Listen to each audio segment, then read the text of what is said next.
Husbands and wives, write this down. 3 things in order to stay connected with one another or check in from time to time. 3 things. Number 1, thoughts. Thoughts.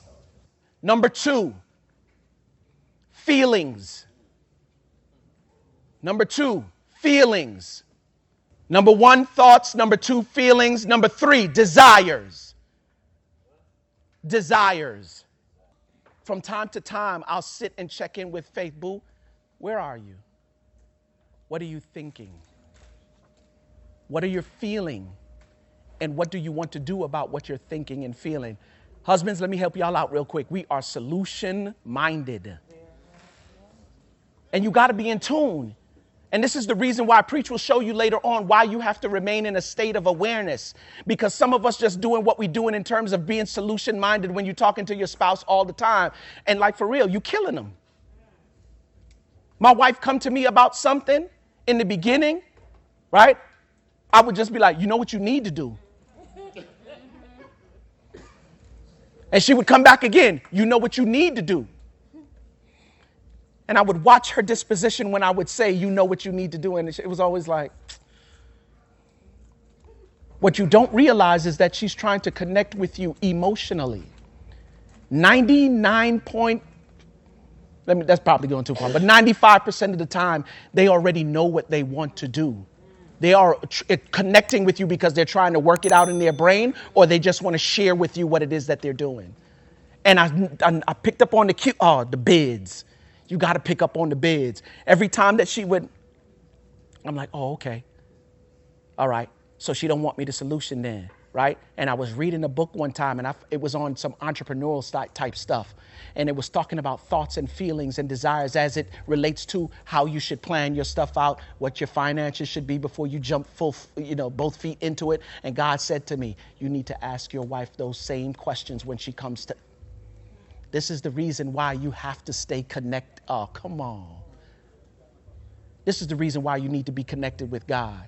Let my wife tell you, in addition to getting up every morning and doing push-ups, I've taken it a step further. There was a time where consistency is such a major thing. There was a time in my life where, like, for real, we were firing on all cylinders. Matter of fact, when I first moved to Charlotte. But, sometimes we get comfortable. And you comfortable, sometimes you comfortable in the Spirit of God. And God is always moving and always shaking and always creating. He's always doing something. And if we were created in his image and in his likeness,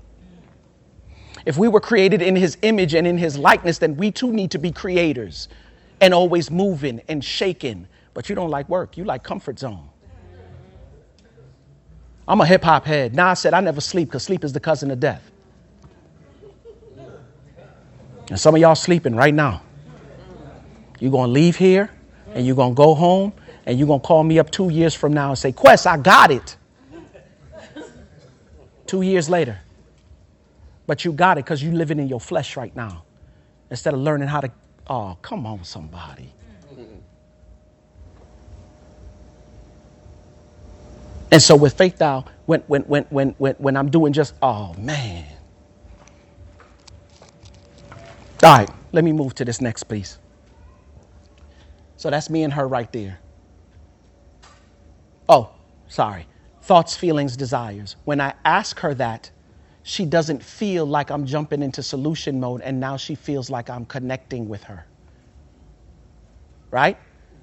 Men have a tendency sometimes in marriages, you want her to be dope in the bedroom, right? But you're expecting her to operate on an empty tank.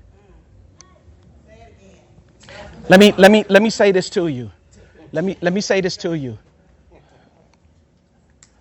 You would never get in your car and drive to Lithonia from here with quarter of a quarter gas in your tank.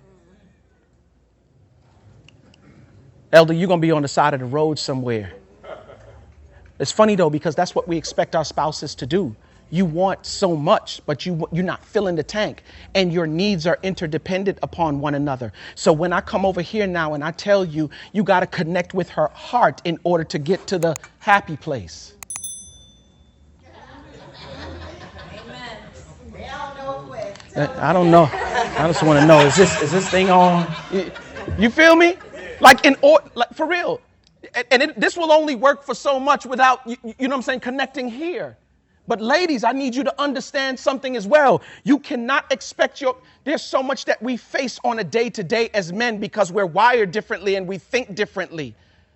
You are the helpmeet that really creates balance in our lives when we want to lean to one side. We find worth in what we do in our work. And it's easy for us to get addicted to it. Why? Because in our minds, we're doing what we're doing because we're building a foundation for our family to go to the next level. And when we're not doing what we think we should be doing, we lightweight become depressed. And so you can't allow us to go a whole month with engaging 2 times. You can't break us off once a week and expect us to properly navigate through the world.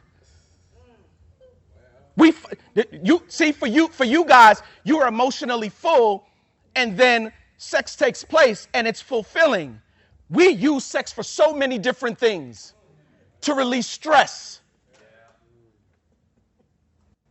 to bring us back into a good place, and of course for the feeling, because it's a magnificent thing. And for those of us that are really having sex, right, on a regular basis, after a while, it's not fulfilling as it should be because you're not connecting emotionally. You don't understand that the physical is a byproduct of okay, sex happens outside of the bedroom before you get to the bedroom. And what makes it mind-blowing is that, like, for real, I found somebody in my life who finally gets me and loves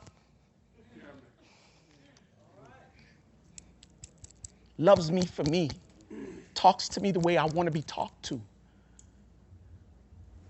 You're not always going to see everything eye to eye, granted, but it's not the arguments or the challenges that you go through. It's how you navigate through it.